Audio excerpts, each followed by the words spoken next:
teman-teman sekalian, sambil kita tadi saat mukadimah sudah beberapa kali mengambil kesimpulan dari selebaran-selebaran yang ada, kita akan menggali lebih dalam lagi bersama narasumber-narasumber yang sudah hadir. Ada Cak Nun, Pak Taufik Ismail, Pak Abdullah Yamahwa, dan Pak Hendra.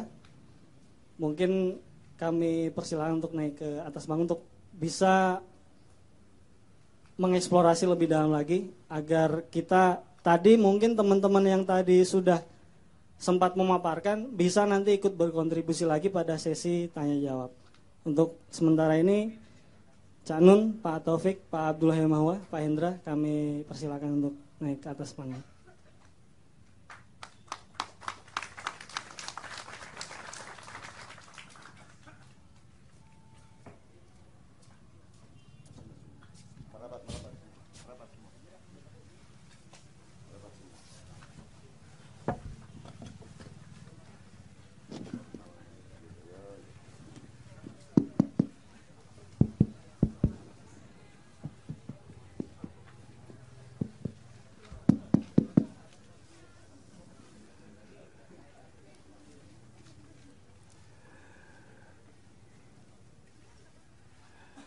Teman-teman sekalian, bismillahirrahmanirrahim. Assalamualaikum warahmatullahi wabarakatuh. Ketika saya mendengar Mas Taufik hadir, saya masih di rumah Syekh Nur Samad, Mbak Fatin, dan saya, teman-teman share Mas, gambarnya Mas Taufik di sini tadi ke berbagai macam grup media sosial dan BBM dan internet, dan saya bilang kita itu sering sekali merasa cemas dan mungkin agak uring-uringan dan putus asa melihat segala sesuatu di sekitar kita.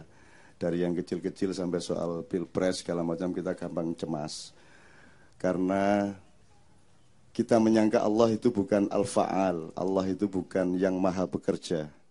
Kita pikir yang kerja cuman kita, jadi kalau kita terdesak terus kita cemas. Padahal Allah maha bekerja, dia punya rancangan, dia punya plan, dia punya kehendak, dia punya qadha dan qadar, dan dia melaksanakannya tidak bilang-bilang sama Anda, karena Anda bukan anggota kabinetnya Allah. Jadi ya diam-diam dia kerjakan, ya'malu al-fa'al. Kalau itu tidak ada dari Asmaul Husna, kalau fa'al, nyun sewu Mas Taufik, saya sambung dulu. Al-fa'al itu kalau ada dua huruf bertemu terus menjadi tasdid, itu berarti ada ulangan-ulangan. Jadi misalnya kalau Al-Ghafur itu Allah yang maha mengampuni secara luas dan mendalam, Ghafur. Tapi kalau Ghaffar itu F-nya dua, fa-nya. Itu berarti Allah mengampuni berkali-kali. Sudah ngampuni, ngampuni lagi, ngampuni lagi, ngampuni lagi. Ini menurut Cak Fuad, rujukan ilmu kita bersama di Padang Bulan kemarin. Jadi al-fa'al itu berarti itu Allah itu maha bekerja dan bekerja. Nah, yang kita penasaran kan kira-kira pekerjaan Allah di Mahkamah Konstitusi bagaimana kan gitu kan, kita nggak tahu.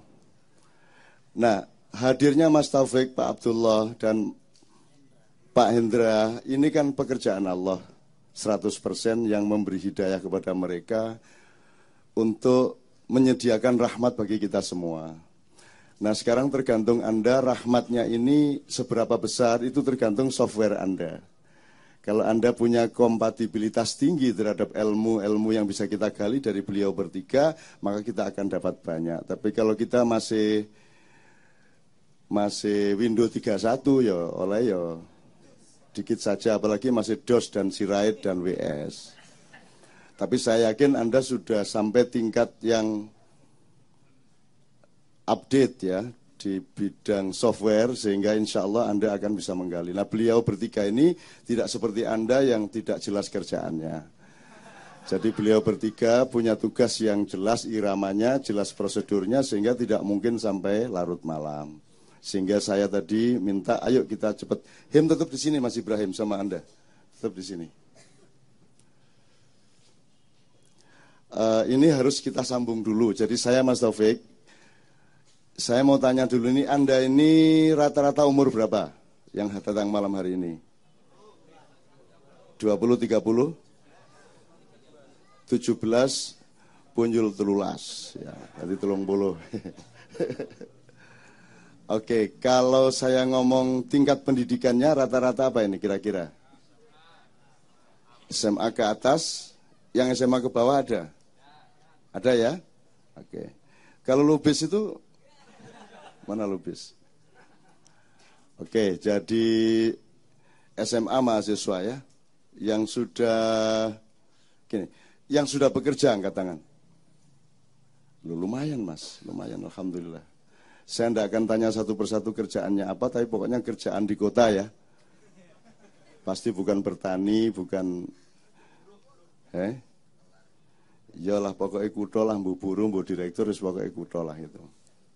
Tempat orang stres. Kalau di desa tidak ada stres, karena penderitaan kayak apapun mereka menerimanya dengan cara berbeda dibanding kita bersama. Tidak akan bunuh diri seperti Robin Williams, karena sebelumnya dia mengejek kata jihad habis-habisan.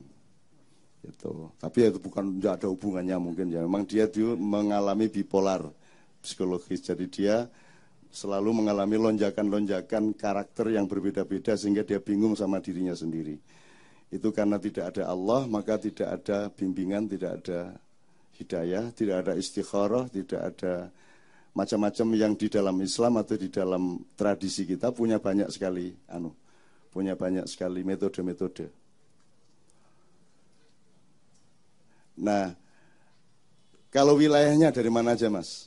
Jakarta Pusat, angkat tangan. Jakarta Utara. Oke, Jakarta lainnya selatan. Wah. Timur. Seimbang kok. Barat Mas Taufik ya. Barat. Yang luar Jakarta. Lah, dari mana itu mas?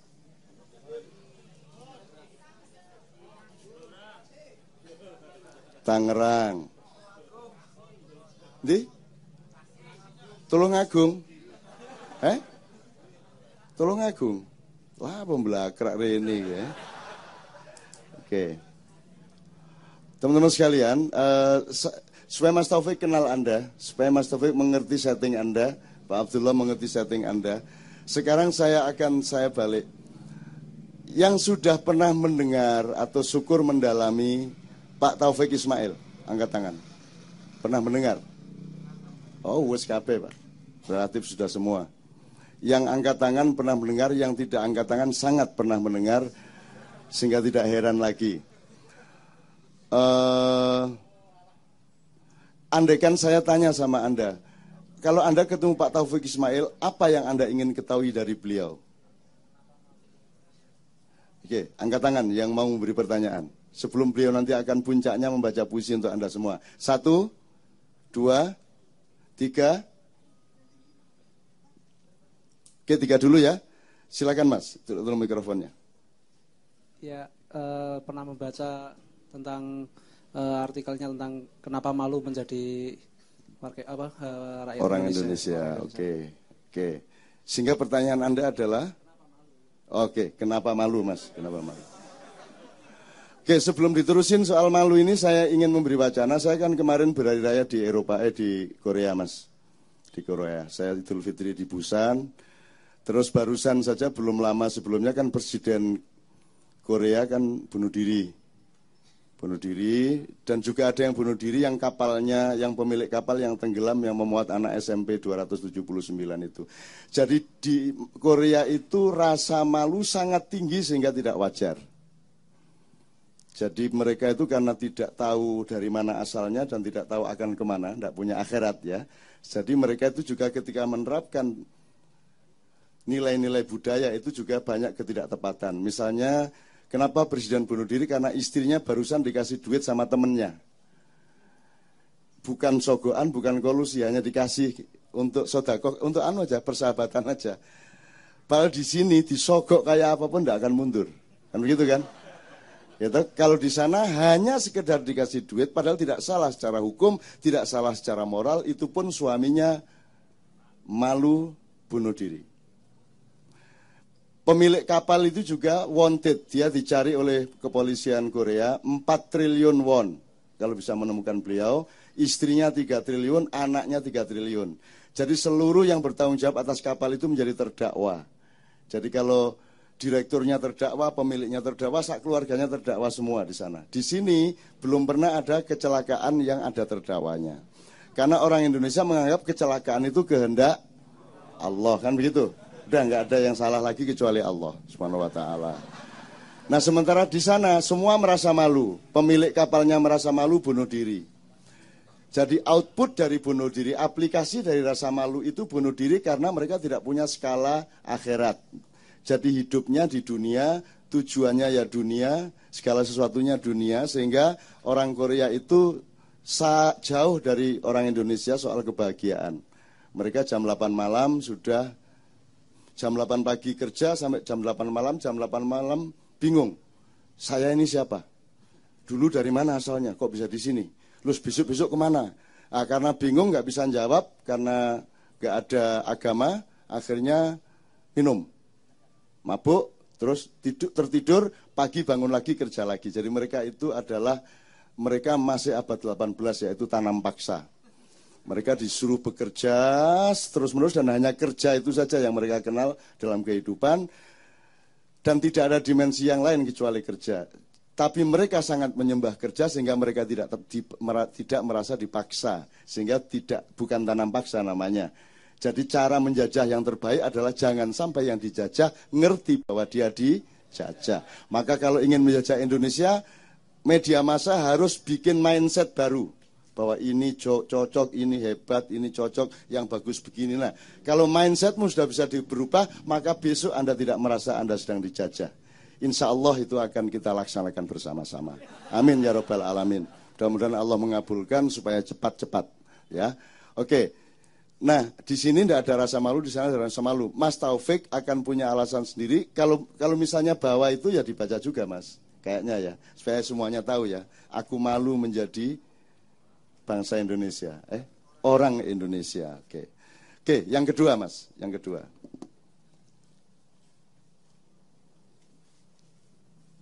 Ya, Assalamualaikum warahmatullahi wabarakatuh. Salah satu karya dari Pak Taufik Ismail yang saya kagumi adalah Sajadah Panjang yang dinyanyikan oleh Bimbo. Nah, saya orang awam, Cak, jadi saya pengen tahu dari Pak Taufik Ismail langsung arti dari sajadah panjang itu apa? Terima kasih. Assalamualaikum warahmatullahi wabarakatuh. Sajadah panjang. Ada sajadah panjang tuh ya. Itu yang nyanyiin saya, Mas. Karena kemana-mana saya selalu dituduh orang bimbo. Dorong ngincor-ngincor gini. Di warung gitu mendekat. Noleh gini terus malu. Akhirnya diberani. Nyun sewu Pak Bimbo ya. Saya bilang, oh bukan, saya Caca Handika. Yes, nyenengke. Mas, di mana-mana saya selalu dituduh Bimbo, Pak. Tapi saya punya alasan yang sangat jelas. Bimbo itu orang Sunda, orang Bandung, saya orang Jawa, saya orang Jogja. Kalau tidak percaya, dengerin saya, kan pasti bukan Bimbo toh. Ada sajadah panjang, masuk ngono rek nyanyi ini. Gitu ya Mas ya. Oke.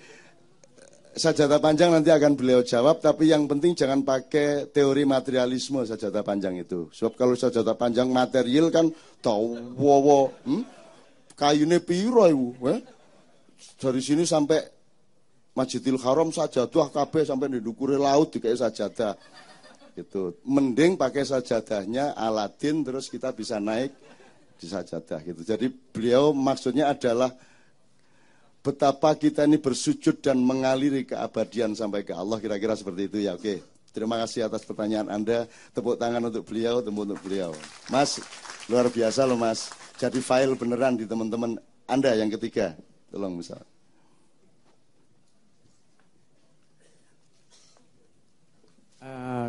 Sajak-sajak yang dinyanyikan oleh Bimbo, saya suka sekali. Tapi masa-masa kalau Ramadan religius tidak ada lagi lagu-lagu Bimbo. Yang saya sukai lagu-lagu syair-syair Pak Taufik yang diangkat ke lagu-lagu Bimbo. Itu aja. Oke. Mas Taufik, 3 pertanyaan dulu. Kalau masih ada tolong nanti ya berikutnya ya. Mudah-mudahan kita taat sama Mas Taufik sampai jam berapapun beliau. Kalau beliau harus kembali, kita taat dan kita berterima kasih, kita bersyukur kepada Allah. Saya mohon dengan sangat Al-Fatihah dulu satu kali untuk Mas Taufik, Pak Abdullah dan Mas Hendra. Allahu yutawwilu umurahum ya.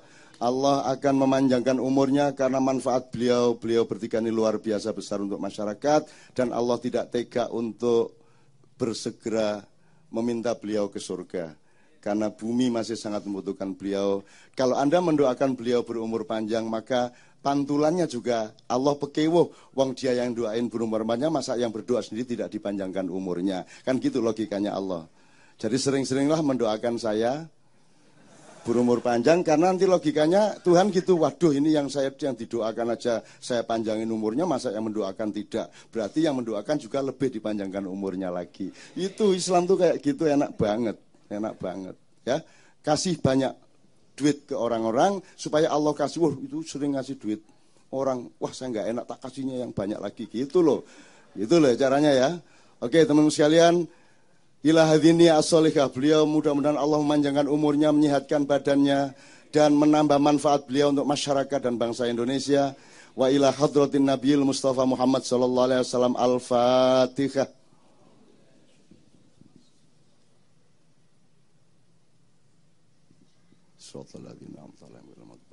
Amin ya rabbal alamin, amin ya rabbal alamin. Teman sekalian, marilah kita mensyukuri dan menyerap ilmunya Allah melalui Mas Taufik Ismail, Pak Abdullah dan Mas Hendra. Mas Taufik, saya persilahkan. Assalamualaikum warahmatullahi wabarakatuh. Cak Nun, Mas Abdullah dan Mas Hendra yang saya hormati, hadirin seluruhnya, saya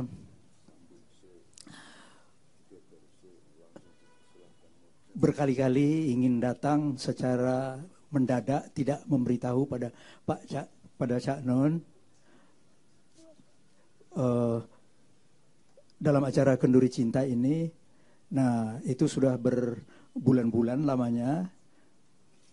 Baru kali ini saya berhasil datang, dan kemudian saya mendapat informasi, Masya Allah, Kenduri Cinta sudah 14 tahun umurnya. Berapa? Sudah 14 tahun, Alhamdulillah. Semoga Kenduri Cinta panjang umur. Apa yang saya inginkan dari saya datang ke Kenduri Cinta? Saya ingin baca puisi.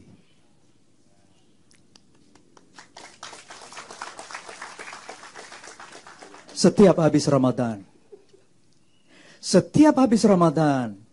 kita rindu lagi Ramadan, saat-saat padat beribadat tak terhingga nilai mahalnya. Setiap habis Ramadan, kita cemas kalau tak sampai umur kita di tahun hadapan. Berilah kami kesempatan. Alangkah nikmat ibadat di bulan Ramadan, sekeluarga, sekampung, senegara, kaum muslimin dan muslimat sedunia, seluruhnya kukuh dipersatukan dalam memohon ridhonya. Setiap habis Ramadan, rindu kita tidak pernah menghilang. Mohon, Rabbana mohon tambah umur setahun lagi. Rabbana berilah kepada kami kesempatan.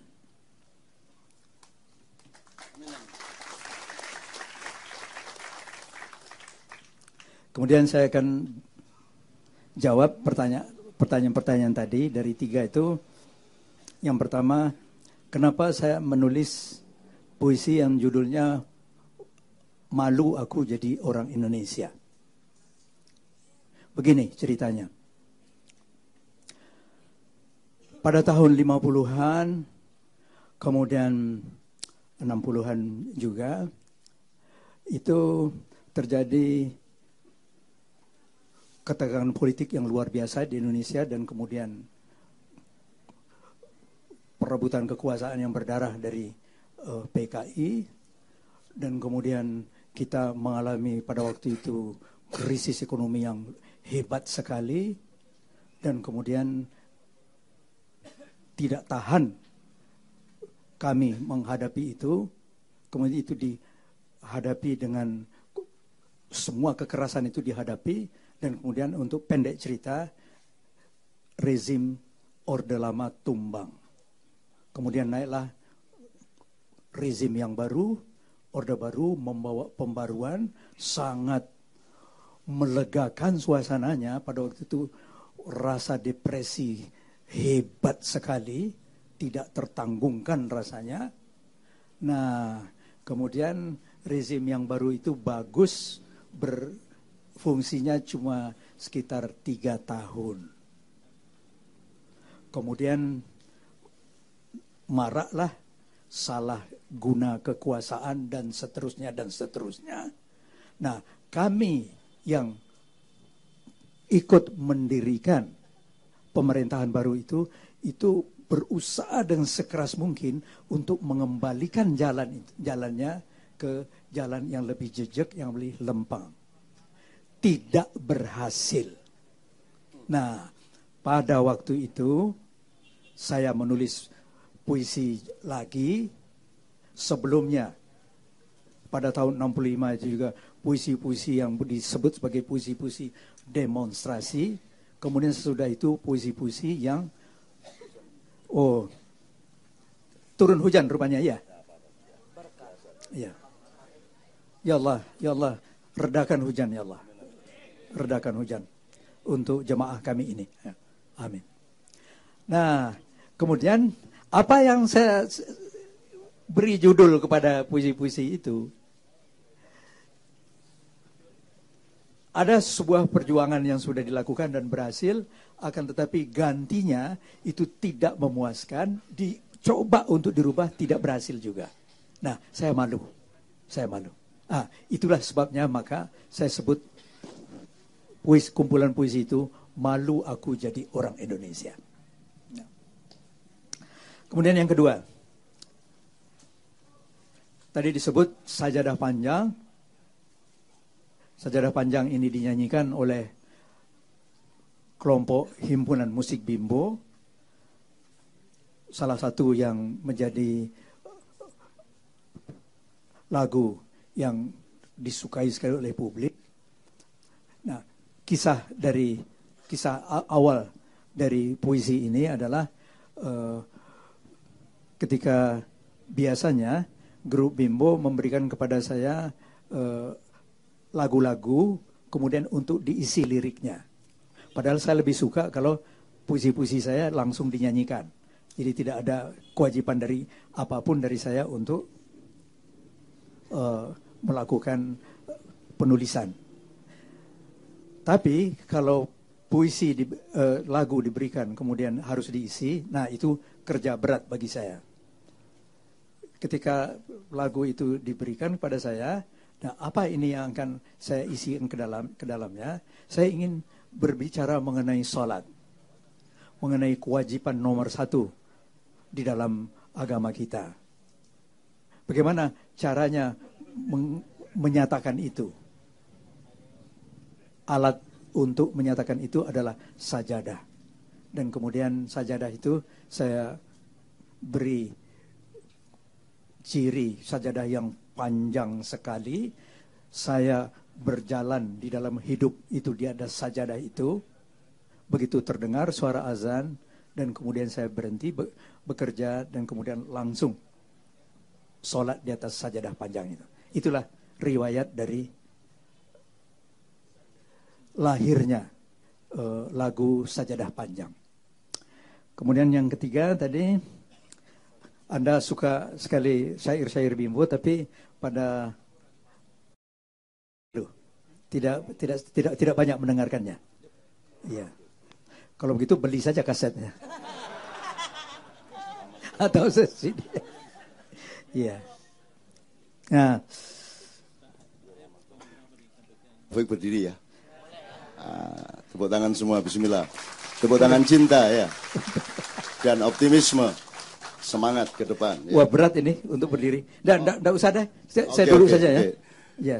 Duduk tetapi jiwanya berdiri, sama saja Mas. Ya. Sama saja ya. Bukan berarti saya memerlukan kedudukan. Pegel banget. Celupkan jarimu ke air lautan. Bertanya seseorang pada junjungan kita, wahai Rasulullah tercinta, bandingkan dunia kini dengan akhirat nanti. Menjawablah Rasulullah Sallallahu Alaihi Wasallam, celupkan jarimu ke air lautan, angkat jarimu. Kemudian air yang menetes-netes dari ujung jarimu, itulah dunia seisinya. Air yang ada di selebihnya di lautan, air yang tersebar di seluruh samudera, itulah akhirat nanti. Masya Allah, alangkah kecil arti dunia, wahai alangkah kerdil makna dunia, wahai alangkah remeh arti dunia.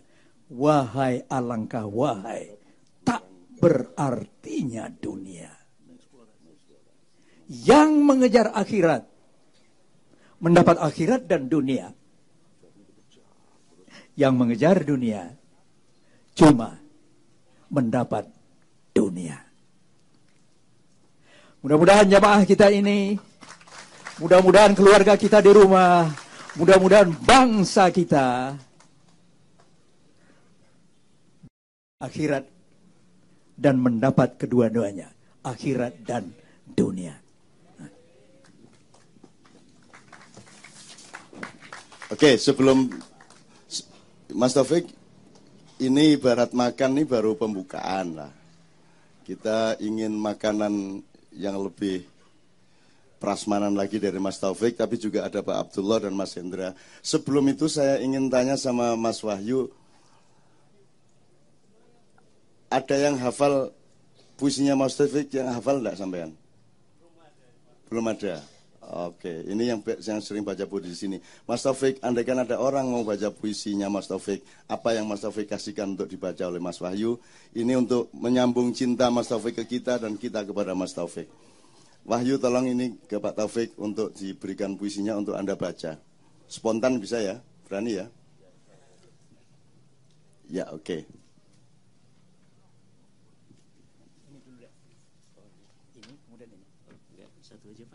Oh, satu saja? Oh, kalau satu saja? Oh, ini. Ya, ini. Ya, ya.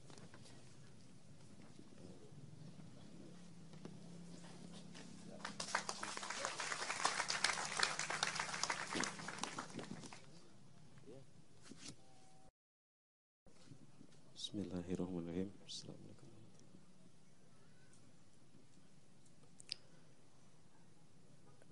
Hati kami, Muhammad Taufik Ismail.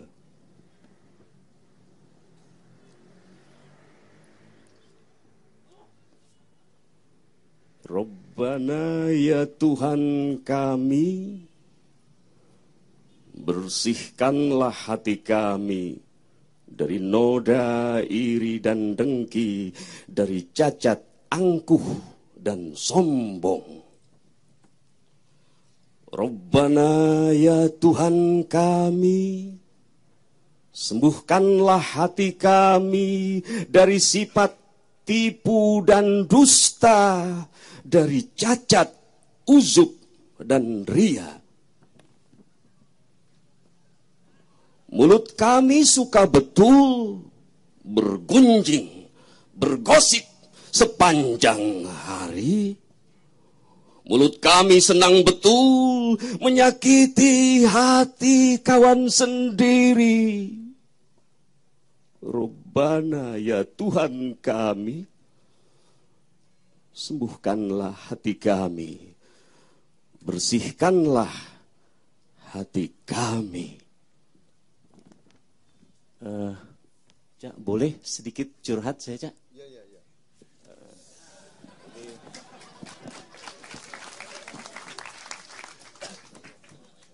Jadi ya sedikit curhat ini. Jadi ketika kami merasakan perlunya mendeklarasikan gerakan Ma'iyah Nusantara yang disingkat menjadi Kemanusa, kami berpegang teguh pada nama ini. dan mengisinya dengan nilai-nilai kebangsaan dari kami untuk kita, hingga kita pun bersama-sama dalam kebersamaan yang membersamakan, kebersamaan dalam nilai dasar gerakan yang berketuhanan tauhid, kebersamaan dalam formasi dasar gerakan yang berkearifan dan kenusantaraan teosofi, bersamaan dalam formasi dasar gerakan dengan kepemimpinan partisipatoris yang berkedaulatan imamah. Ya, kita harus terus bersama dan bersama dalam membersamakan pembebasan, pembodohan, ketertindasan, dan ketidakadilan yang berketergantungan, menjadi bangsa yang para mandiri, yang berderajat, berharkat, dan bermartabat. Inilah formulasi dasar dari gerakan Ma'iyah kita untuk Indonesia mulia. Terima kasih. Oke, teman-teman sekalian, supaya Mas Taufik, Pak Abdullah, Mas Hendra tidak heran ini apa ini ada gerakan Ma'iyah Merdeka ini. Saya ingin kasih tahu dikit. Pertama, Mas Taufik kalau ini sudah 14 tahun, induknya di Jombang sudah tahun ke-22. Kalau di Jogja sudah 16 tahun, di Semarang 15 tahun, Jakarta 14 tahun, di Surabaya 7 tahun. Jadi saya sudah 21 tahun setiap bulan ke Jombang, di sini 14 tahun setiap bulan saya ke Jakarta. Dan alhamdulillah sponsornya adalah Allah Subhanahu wa taala, tidak ada perusahaan, tidak ada pemerintah. Itu pun kalau ngedarin kotak Mas dapatnya dikit banget Mas. Ya ning piye meneh jan kere-kere kabeh syarat piye meneh memang ya sudahlah. Tapi pokoknya ternyata tanpa ya sudah karena keikhlasan semuanya jadi. Dan itu terus-menerus dan kita sampai jam 3 pagi itu pertama supaya beliau mengenal Ma'iyah ini bukan madhab dalam Islam. Bukan ormas, tidak ada pimpinannya, tidak ada kiainya dan tidak ada panutannya. Tidak ada anak buahnya, tidak ada bapak buahnya. Panutannya Rasulullah Muhammad SAW.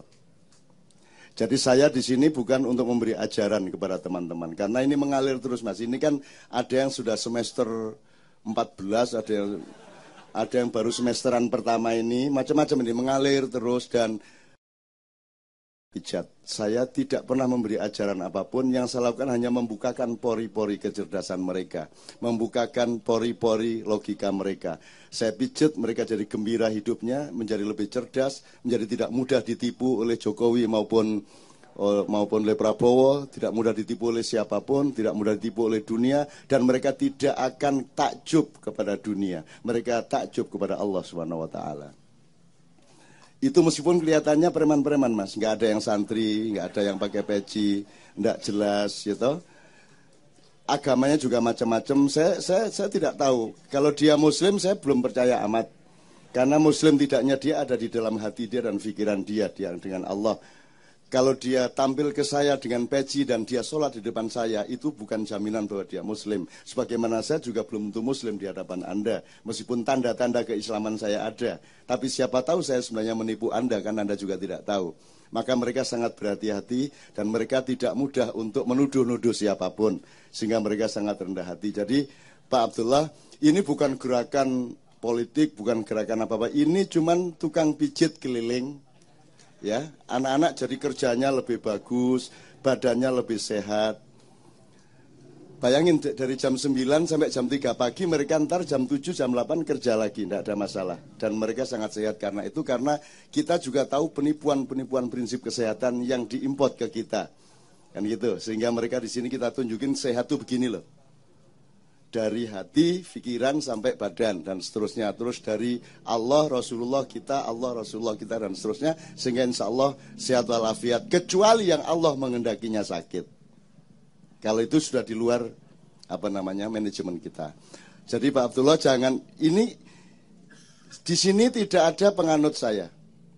Kalau pengikut Rasulullah itu urusan mereka, tapi tidak boleh menganut saya.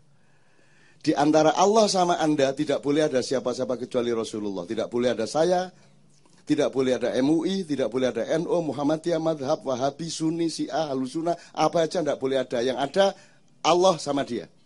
Kalau sholat tidak boleh ingat apa-apa kecuali Allah. Dan kalaupun ada yang selain Allah diingat hanya Rasulullah Muhammad SAW. Karena selama ini dunia, PBB, negara, NKRI, MUI, Ustadz, Kiai menghalangi jalannya manusia untuk menghadap kepada Allah SWT. Maka di sini Anda menempuh kemerdekaan. Yang disebut kemerdekaan yang nomor 1 adalah Anda mandiri kepada Allah. Karena engkau lahir sendiri dan nanti meninggal sendiri, tidak bisa dilindungi siapapun. Meskipun orang tuamu sendiri, sahabatmu sendiri, ustadzmu sendiri gak bisa melindungi kamu. Yang bisa menolong kamu cuma satu, doa anakmu atau syafaat Rasulullah Muhammad SAW. Itu ya teman-teman sekalian. Jadi ini sekali lagi ini bukan gerakan sosial, bukan ini cuman ya orang iseng-iseng datang daripada mau nonton gak punya duit, ya toh. Mau apel juga udah gak jelas. Jadi mending ke sini gitu Mas. Nah lumayan di sini ketemu malaikat Jibril sama iblis sekaligus. Nah mereka tinggal pilih. Setiap mereka melangkah itu keputusan pribadi mereka. Kalau Wahyu membacakan gerakan Ma'iyah merdeka, itu keputusan Wahyu sendiri. Kan begitu ya. Dan setiap orang boleh membuat gerakan apapun karena ini bukan madhab. Bukan Syafi'iyah, bukan Hanafiyah, bukan Malikiyah, bukan Hambali, bukan apapun. Yang ada adalah setiap orang jujur kepada dirinya sehingga dia jujur kepada Allahnya. Kira-kira gitu ya. Dan tidak boleh ada yang punya possessiveness satu sama lain. Saya tidak akan menganggap Anda anak buah saya dan saya kehilangan Anda, saya harus tidak apa-apa. Anda kehilangan saya juga ora paten. Yang penting tidak kehilangan Allah di dalam hidup Anda. Kalau MH boleh tidak ada. Anda boleh tidak ada. Yang harus ada adalah Allah. Dan kalau ditawar siapa yang selain Allah harus ada, Muhammad SAW. Karena tadi kami bisik-bisik sama Pak Abdullah, karena Mas Taufik baca puisi, celupkan jarimu ke laut, kemudian tarik, ketika ada setetes air dari ujung jarimu, itulah dunia seisinya. Kan gitu ya Mas ya? Itu Rasulullah itu, saya bilang sama beliau tadi, 1000 kali lipat lebih tahu tentang itu. Cuman dia dibatasi perjanjian sama Allah. Muhammad, yang ini boleh kamu omongkan langsung, yang ini jangan diomongkan kalau tidak ditanya. Makanya karena yang nanya nggak banyak, paling Ali bin Abi Thalib yang nanya. Umar tuh nggak banyak nanya, dan kalau nanya ya syariat-syariat aja, fikih-fikih aja. Yang ilmu Ali. Akhirnya Rasulullah nggak tahan juga kadang-kadang, terus dia bilang, kamu tahu nggak tentang ini? Oh belum tahu ya Rasulullah, mau saya kasih tahu. Nah, kan? Akhirnya kan boleh diomongkan. Nah karena nggak ada yang nanya, akhirnya dipancing. Dan lihat hadis-hadis kan banyak yang begitu. Tahukah engkau? Lagi ya apa kan sing takon iki arek-arek iki. Dileng delak hom tok ae. Kan sing takon akhirnya kepeksa iki.